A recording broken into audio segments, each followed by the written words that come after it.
우리 제목 같이 읽어볼까요? 여호와께 성결. 이런 구절을 읽을 땐 크게 읽어야 됩니다. 다시 한번 읽어볼까요? 시작. 여호와께 성결. 할렐루야. 여러분 혹시 높은 곳에 올라가는 거 좋아하시는지 모르겠습니다. 우리 예수 믿지 않은 분들은 이제 주말을 이용해서 산행을 하고 어떤 산을 정복했네, 몇 개의 산을 올라갔네, 이렇게 이야기를 하는데 오늘 본문에 등장하는 산이 무슨 산이죠? 시내산이죠. 이 시내산의 높이가 얼마나 되는지 2285m나 됩니다. 여러분 한라산이 몇 메타죠? 47, 1947m라고 하는데 그보다도 한 몇백 m, 300m 이상 더 높은 산이니까 결코 작은 산이 아니죠. 그런데 지금 이 산에 막 빽빽한 구름이 막 내려오고 하늘에서 알 수 없는 나팔 소리가 막 들려오는 이런 모습을 보게 됩니다. 바로 하나님의 나타나심, 하나님의 현현입니다. 이 장엄한 광경 앞에서 이스라엘 백성들이 어떤 마음이겠습니까? 떨리는 마음이겠죠. 두려운 마음이겠죠. 사랑하는 성도 여러분, 우리 서로 다시 한번 인사합시다. 하나님이 우리와 함께 계십니다. 인사 한번 할까요? 바로 이 예배가 바로 하나님이 함께 계시는 장소입니다. 다시 한번 인사합시다. 안 무서우세요? 너무 편안하게 예배 드리시죠? 근데 이 백성들은 시내산 앞에서 두렵고 떨림으로 예배를 드리는 것입니다. 여러분, 우리 하나님이 바로 이렇게 두려우신 분이라는 사실을 오늘 메시지로 전하려고 합니다. 한 번 반복하고 두 번 반복할지라도 용서해 주시고 내 마음속에서 잃어버렸던 여호와 경외하기를 회복하기를 주님의 이름으로 축원합니다. 여러분, 우리는 죄인입니다. 죄인은 마치 어둠과 같습니다. 그 어둠이 빛과 함께 있을 수 있습니까? 그럴 수가 없는 것이죠. 그래서 이 죄인이 거룩하신 그 하나님께 어떻게 안전하고 친밀하게 나아갈 수가 있겠습니까? 그것은 불가능한 것입니다.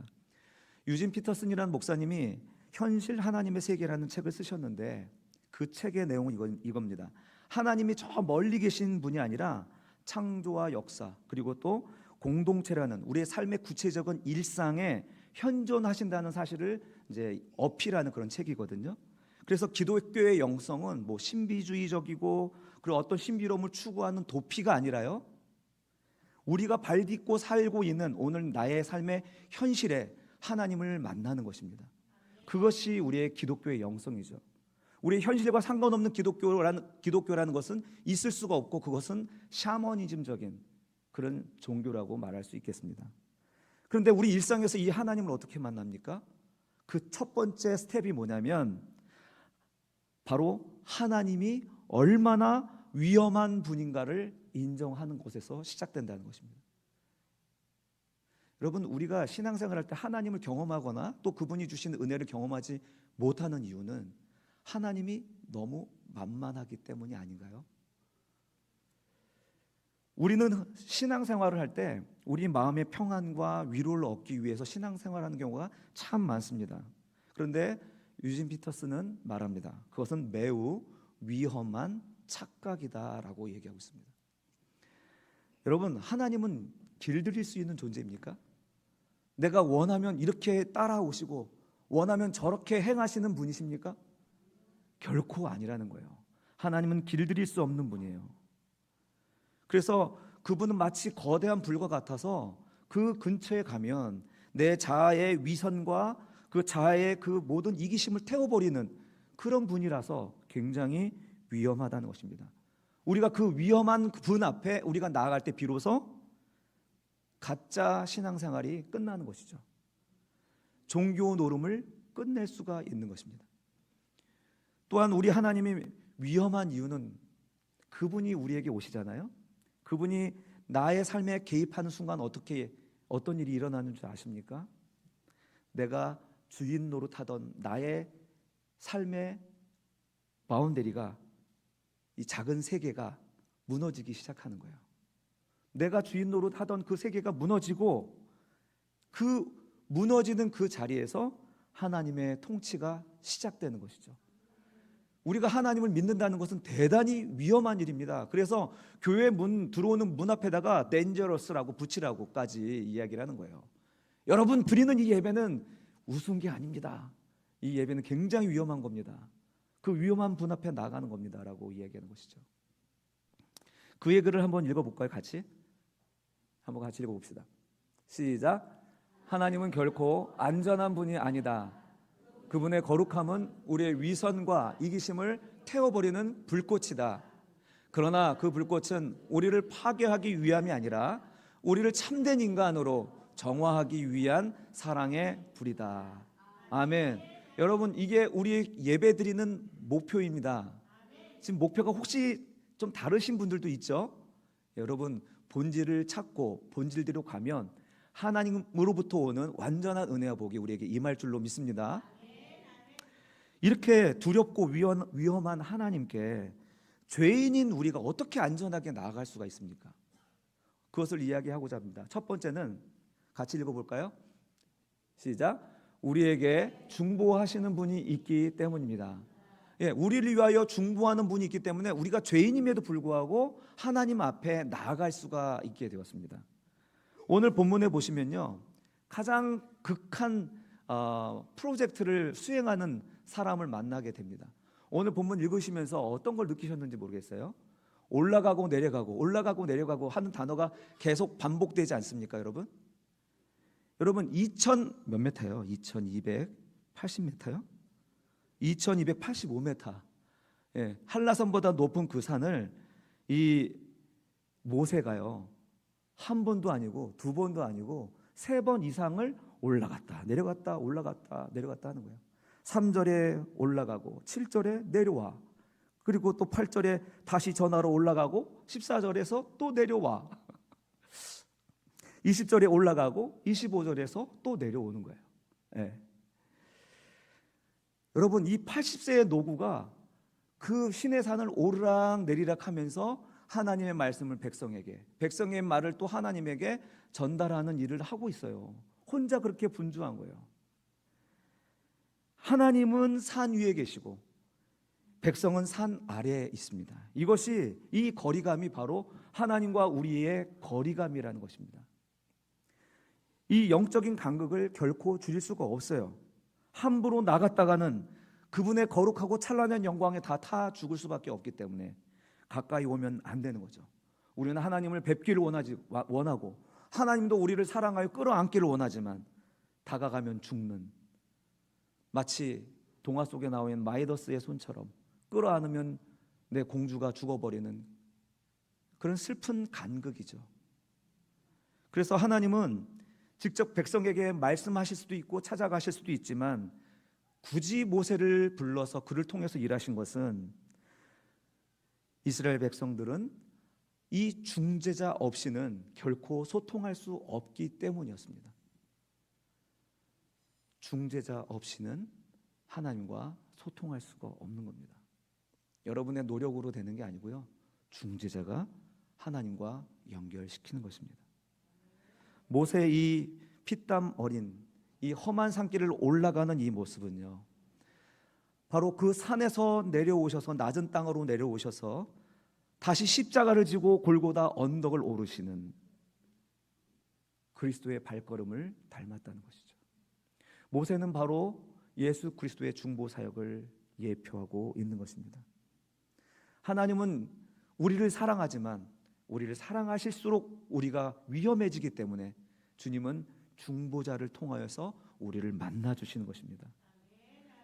그래서 하나님이 선택하시고 하나님이 만드신 그 중보자를 통해서만 주님은 음성을 듣고 말씀을 하시고 우리에게 은혜를 주신다는 사실입니다. 우리 디모데전서 2장 5절 같이 읽을까요? 시작. 중보자도 한 분이시니 곧 사람이신 그리스도 예수라. 아멘. 예, 중보자는 오직 한 분입니다. 그 한 사람 아니고서는, 그 한 분이 아니고서는 우리가 하나님께 예배 드릴 수가 없는 것입니다. 오늘 이 예배에 가장 필요한 것은 무엇입니까?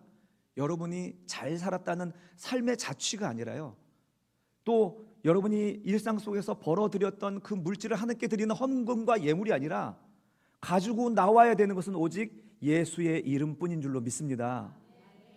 이것이 없으면은 이 제사는 의미가 없는 것입니다.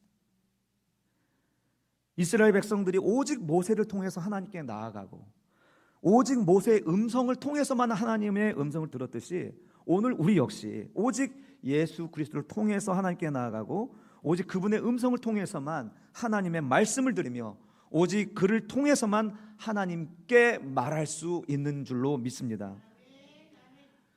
우리 주 예수 그리스도께서 우리를 인도하시는 유일한 목자인 것이죠. 여러분, 이 예수를 깊이 묵상하고 감사할 수 있기를 바랍니다.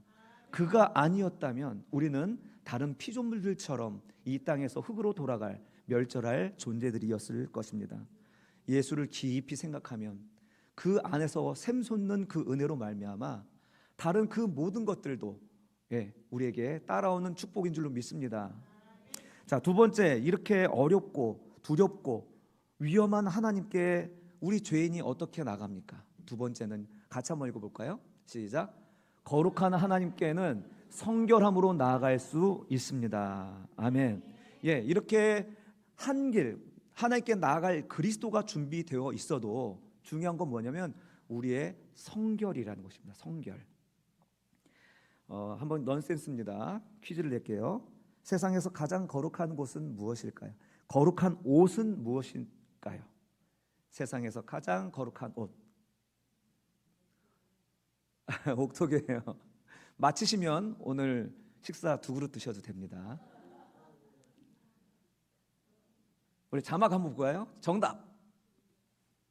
갓 세탁한 옷입니다. 네. 감사합니다. 웃으신 분들에게 은혜가 넘칠 줄 믿습니다. 우리 청년부 이름이 갓생이거든요. 갓생. 하나님의 생명. 거기서 착안해서. 하나님이 이렇게 백성들에게 명령합니다. 옷을 빨아라. 옷을 빨아라. 여러분, 옷을 왜 빨라고 할까요? 우리 10절 한번 읽어볼까요? 시작. 여호와께서 모세에게 이르시되 너는 백성에게로 가서 오늘과 내일 그들을 성결하게 하며 그들에게 옷을 빨게 하고. 아멘. 왜 하필 옷을 빨라고 할까요? 고대 사회에서 옷은요, 그 사람의 신분과 삶의 태도를 상징하는 것입니다. 그러니 옷을 빨라는 것은 그 하나님을 만나기 위해서 내가 내 삶에서 일상의 때를 내가 벗어내고 그리고 깨끗하게 주님께 나가겠다고 하는 외적인 표시가 바로 옷을 빠는 행위죠. 그렇죠? 오늘날로 치면은 우리 신앙으로 얘기하면 회개와 같습니다. 하나님, 내가 세상에서 묻혀온 그런 탐욕과 거짓의 옷을 이제 그대로 입고는 주님께 나갈 수가 없습니다. 회개합니다. 돌이킵니다. 이 옷을 벗고 주님께 나아갑니다. 여러분, 이것이 바로 옷을 빤다는 의미라고 말씀드릴 수 있겠습니다. 이렇게 하나님께 나아가는 자가 이런 옷을 빠는 이런 절차가 없이, 이런 성결의 방식이 없이 예배에 접근하는 것은요, 매우 무례한 것입니다. 매우 위험한 것입니다. 그것이 본질은 아니지만 그 관계를 생각할 때 마땅히 우리가 성결함으로 준비되어야 된다는 거죠. 그 옷을 입고 그 옷이 이야기하는 격에 맞아야 되는 거예요. 어제 우리 김송장 원사님 아들 결혼식 했는데 우리 교회 성도님들 한 30여 명 가신 것 같아요. 다 신랑 신부들인 것 같아요. 다 너무나 멋지게 옷을 차려입고 그 격에 맞게 오셨어요. 우리 김송장 원사님 얼마나 기쁘셨겠습니까? 만약에 거기에 여러분 잘 아는 사이인데도, 그런데도 불구하고 우리가 그냥 추레닝 바람에다가 그냥 평소에 면도도 안 하고 갔다 이렇게 하면은 어땠습니까? 결혼식을 참석할 수는 있겠지만 그 혼주에게 매우 무례한 거죠. 옷이라는 것은 굉장히 우리에게 어떤 격에 맞는 것을 요구하는 것입니다. 하물며 그 거룩하신 하나님 앞에 나가는 우리들이 그 격에 맞는 성결이 필요하지 않겠습니까? 21절, 22절을 다시 한번 읽어봅시다. 시작. 여호와께서 모세에게 이르시되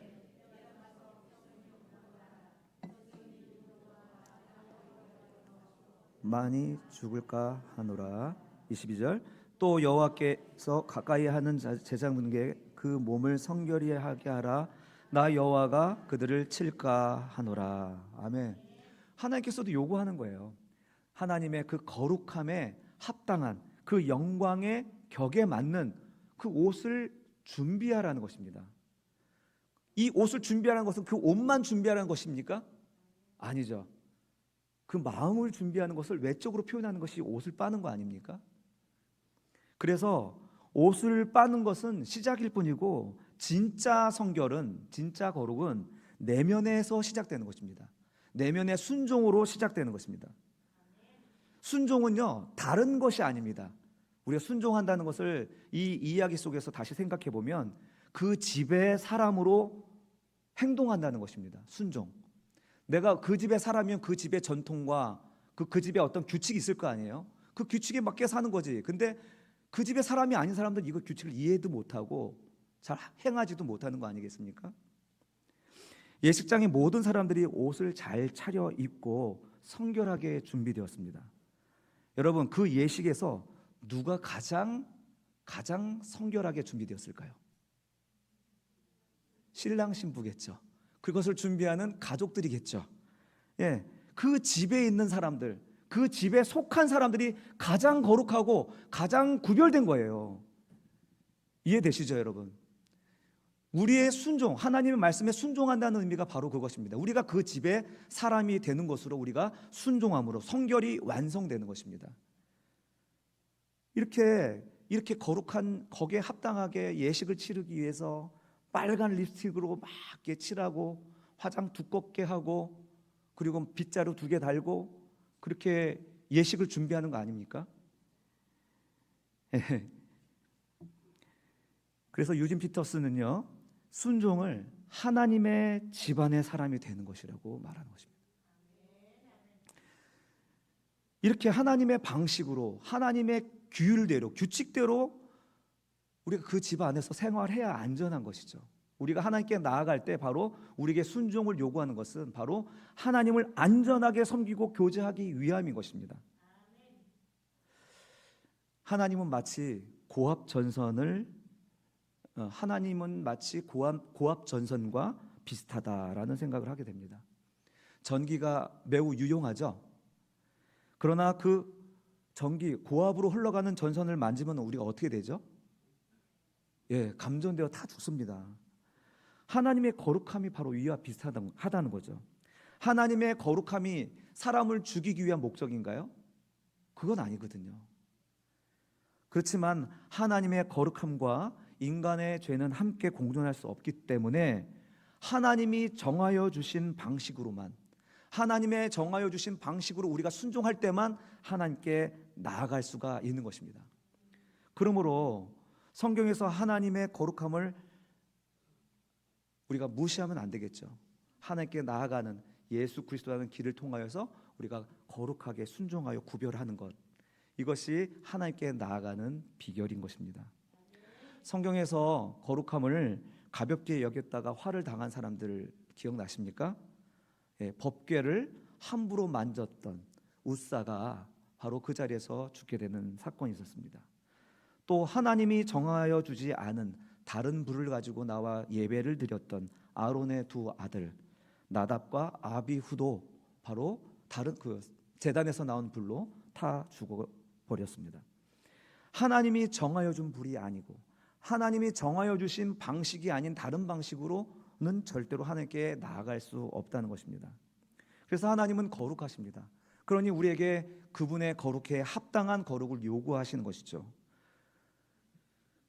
사랑하는 성도 여러분, 이 말씀은 오늘 우리에게도 동일합니다. 그의 거룩이 여전히 우리 앞에 있습니다. 우리가 예배를 드릴 때 그 거룩하신 하나님 앞에 우리가 선 것이죠. 그러니 그 앞에 우리가 두려워 떨어야 되는 것이 마땅한 것이 아닙니까? 예수를 통하여서, 그리고 그분이 정하여 놓으신 방식으로 우리가 순종함으로 나가야 되는 것이죠. 오늘 한국교회에서 잃어버린 것이 바로 이것입니다. 하나님은 사랑이십니다. 그러나 그분은 두려우신 분입니다. 한국교회가 잃어버린 것, 바로 하나님을 두려워함을 잃어버렸습니다. 그분은 여전히 위험한 분입니다. 그분이 위험하다는 것을 우리가 인정할 때 비로소 우리는 우리에게 베푸신 은혜가 얼마나 큰지를 깨닫게 되는 것이거든요.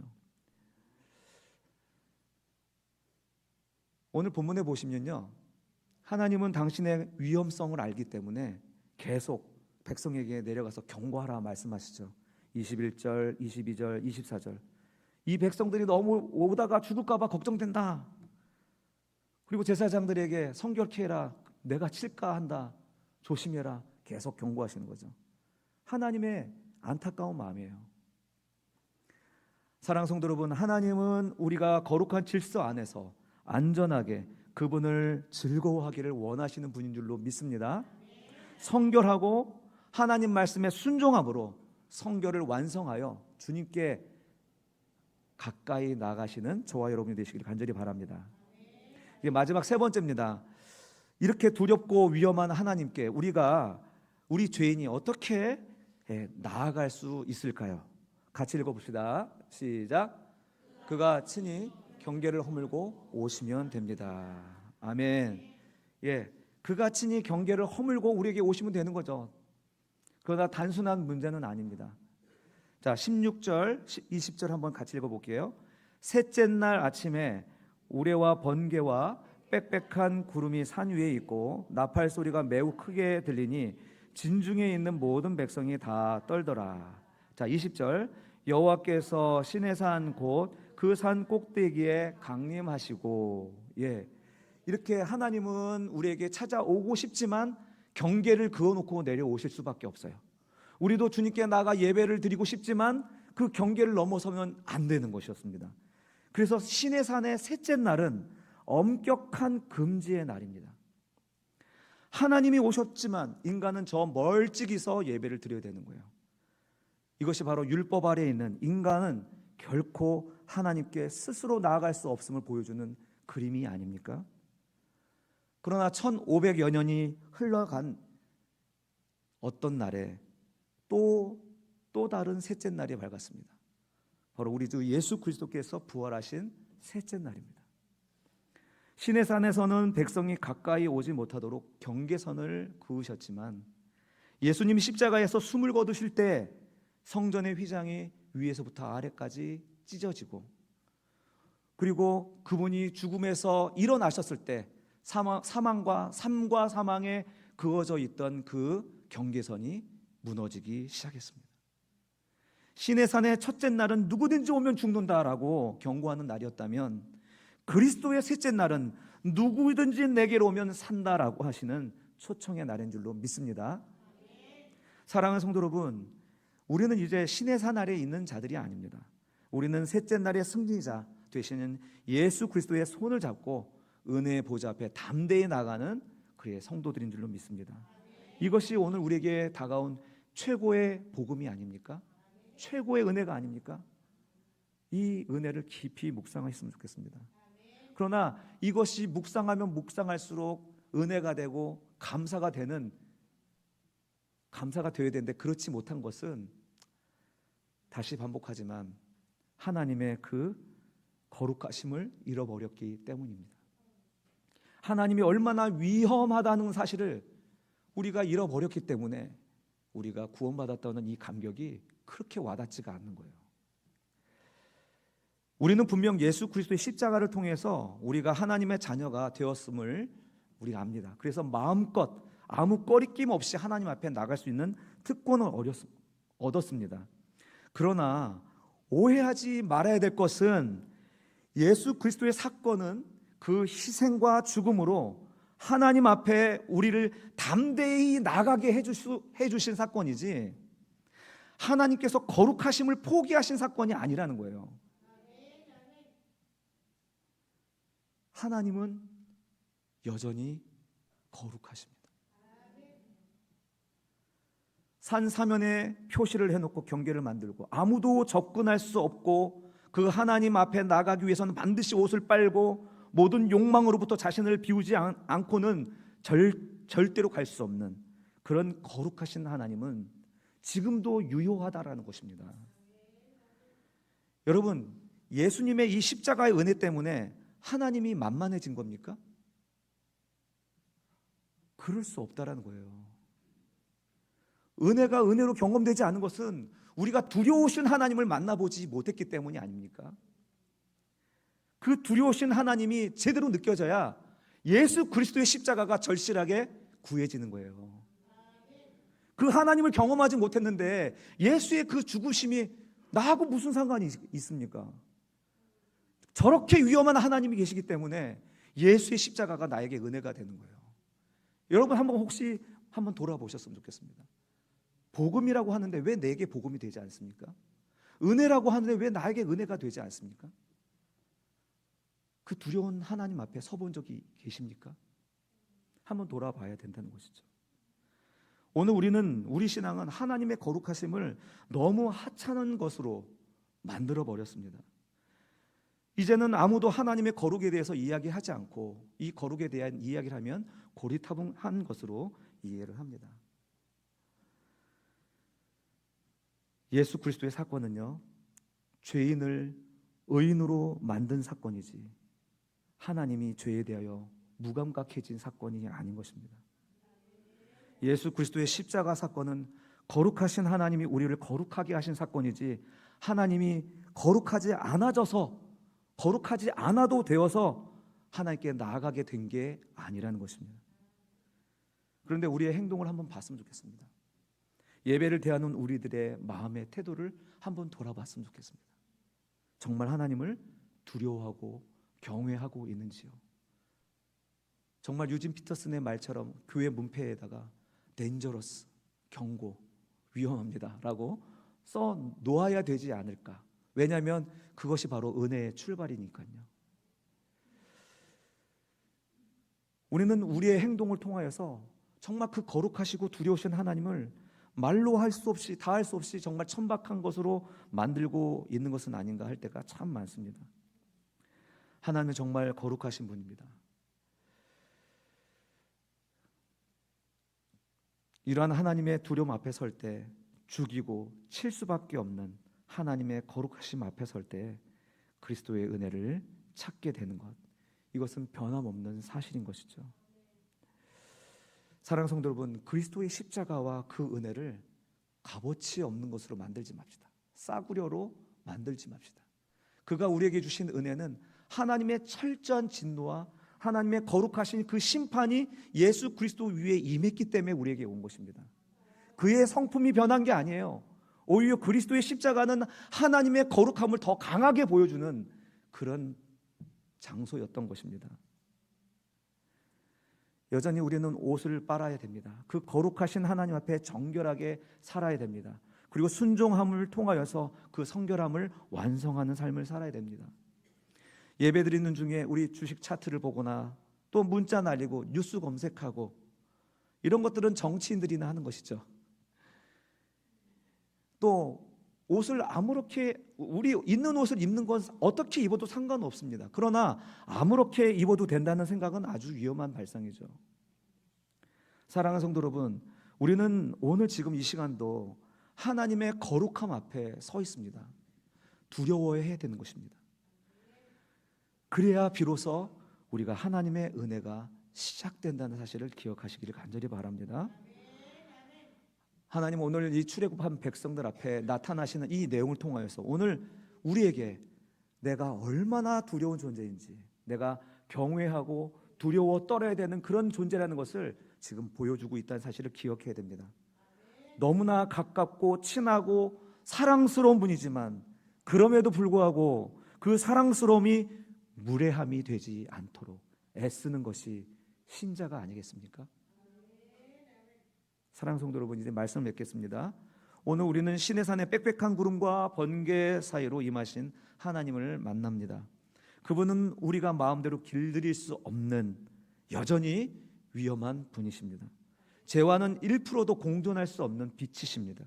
소멸하는 불이십니다.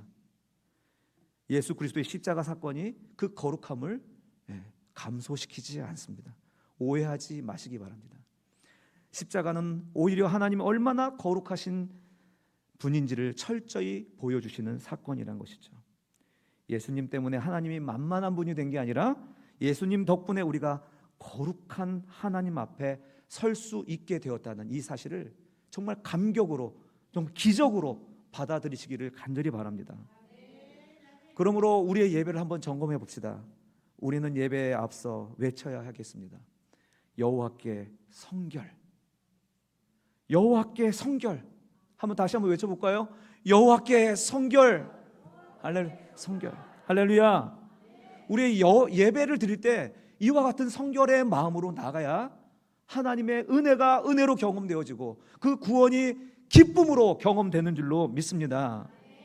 그러므로 주일 아침 하나님 만나기 위해 마음의 옷을 빨고 정결하게 준비하십시다. 또 경청하십시다. 듣고 순종하는 것이 성결의 완성입니다. 하나님의 집안 식구답게 그분의 음성에 즉각적으로 순종하며 주님의 뜻을 따라 살아가는 저와 여러분이 되기를 바랍니다. 그리고 그 모든 경계를 허무신 예수 그리스도를 감격하시기를 바랍니다. 그분을 묵상하고 몰입하시기를 바랍니다. 나를 치는 대신 오히려 자기 몸을 찢어 품어주시는